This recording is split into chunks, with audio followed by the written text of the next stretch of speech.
Have you ever wondered why, for some offenses, the police can arrest you without a warrant, while for others, they can't? Who decides this? The same confusion once cost Kamlesh his freedom.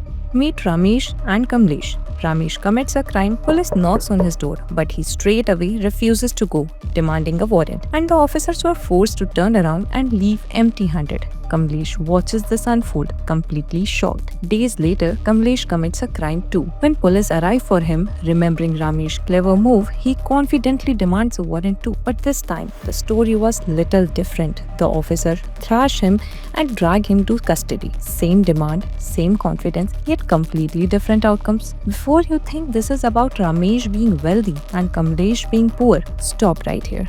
This isn't about corruption or economic disparity. This is about India's legal system and how it classifies offences, which you as a citizen of India must know. Welcome back to ForumIAS. Today we will decode the three crucial ways India classifies offences: cognizable versus non-cognizable, bailable versus non-bailable, and compoundable versus non-compoundable. Trust me, this knowledge will help not just in your UPSC exam, but this knowledge could be the difference between freedom and jail time. So first, cognizable versus non-cognizable offences. This explains our Ramesh Kamlesh mystery. Non-cognizable offences are less serious crimes where police need a magistrate's permission to investigate and cannot arrest without a warrant. Examples include cheating, defamation, or simple public nuisance. Ramesh was accused of creating public nuisance, and that's why police needed a warrant to arrest him. Before moving ahead, let's quickly understand about warrant. A warrant is a written legal order issued by a judge or magistrate that authorizes police officers to perform specific actions like arresting a person or searching a premises that would otherwise be illegal. Cognizable offences are offences that are punishable with not less than 3 years of imprisonment.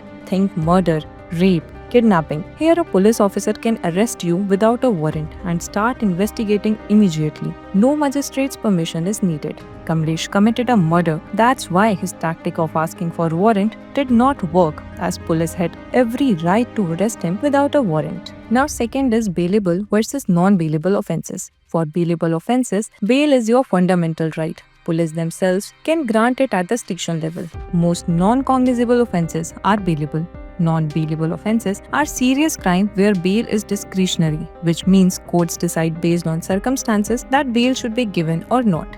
Bail becomes a privilege, not a right. Murder, dowry death, and terrorism fall here. Real example, when Bollywood actor Salman Khan was arrested in the black buck poaching case, being a non-bailable offence, he had to approach the court for bail rather than claiming it as a right. Now third is compoundable versus non-compoundable offences. Compoundable offences, usually personal disputes, simple hurt or defamation, can be compromised between parties. The victim can withdraw the case, but non-compoundable offences are crimes against society that individuals cannot settle privately. Murder, rape, corruption, these must go through full trial. The Indian legal system's classification ensures proportionate response to crime while balancing individual rights with societal security. Let us know in the comment on what else topic you need an explainer.